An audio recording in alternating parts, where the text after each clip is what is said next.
यहाँ आपको बताएं कि गुज़िश्ता 24 घंटों में मुल्क भर में बारिशों और सैलाब से मज़ीद 14 अफराद जाँ बहक हो गए हैं।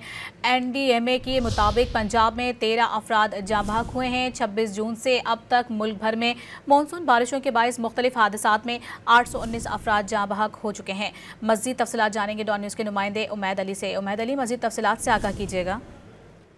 देखिए, 24 घंटे में बारिश के खिलाफ 14 अफराद जाम बहक रहे हैं, जबकि 24 घंटे में बारिश के खिलाफ मुल्क में 4 अफराद जख्मी हैं। NDMA ने ताज़ा शुमार जारी कर दिए हैं, जिसमें पंजाब में सबसे ज़्यादा 13 अफराद जाम बहक हुए।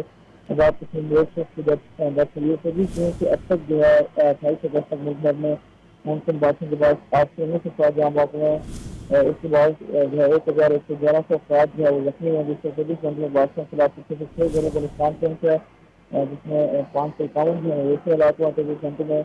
24 घंटे जो है पंजाब में सबसे ज़्यादा जो है रेस्क्यू किस्म के जी, पंजाब में। बहुत शुक्रिया आपका तफसीलात से आगाह करने के लिए।